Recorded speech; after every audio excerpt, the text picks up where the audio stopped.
मुंबईच्या महापौरपदासाठी भाजपकडून रितू तावडे यांच्या नावाची घोषणा, तर उपमहापौरपदासाठी शिवसेनेच्या संजय घाडी यांना उमेदवारी. दोघांकडून उमेदवारी अर्ज दाखल.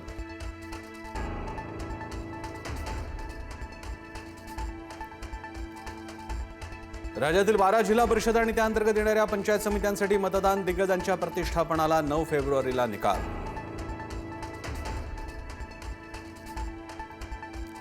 बारामतीच्या काटेवाडीत उपमुख्यमंत्री सुनेत्रा पवारांनी बजावला मतदानाचा हक्क. पार्थ पवार, युगेंद्र पवारांनीही केलं मतदान. रोहित पवारांनीही सहकुटुंब केलं मतदान.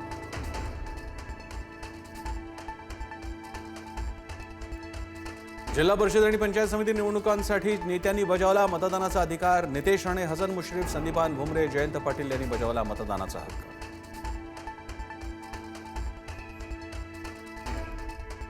जिल्हा परिषद निवडणुकीतही ईव्हीएममध्ये बिघाड. रत्नागिरीतील खेड आणि चिपळूणमध्ये ईव्हीएम बिघाड, तर संभाजीनगरच्या वाळूंज आणि पैठण तालुक्यातही काही काळ मशीन बंद.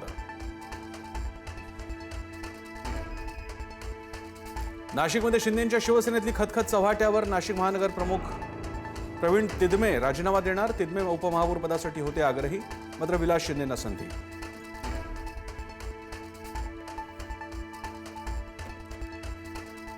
रोहित पवार 2 पत्रकार परिषदा घेणार. 10 तारखेला अजितदादांच्या विमान अपघातासंदर्भात पत्रकार परिषद. अपघाताची डिटेलमध्ये माहिती देणार रोहित पवारांची माहिती, तर 12 तारखेला विलिनीकरणावर पत्रकार परिषद.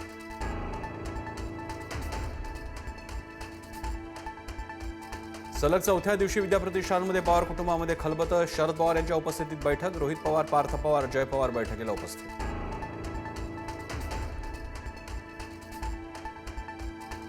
वाढते वायू प्रदूषण पाहता मुंबईकरांचा श्वास कोंडलेला. श्वसनासंबंधित आजारांचं प्रमाण वाढलं. प्रदूषणाची पातळी आरोग्यासाठी घातक. हवेच्या श्रेणीत AQI 200च्या उंबरठ्यावर.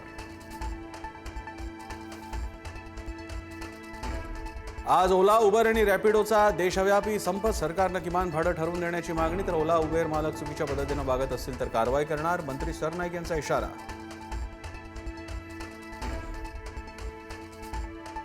आजपासून रंगणार T20 विश्वचषकाचा थरार. आज भारत आणि USA मध्ये पहिला सामना रंगणार. सलग दुसऱ्या जगज्जेता होण्यासाठी टीम इंडिया सज्ज.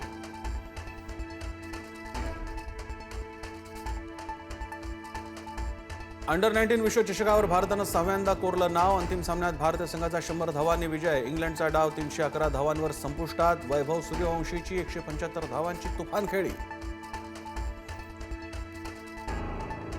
शिकूया AI ची क्रांती. चला करूया MSCIT.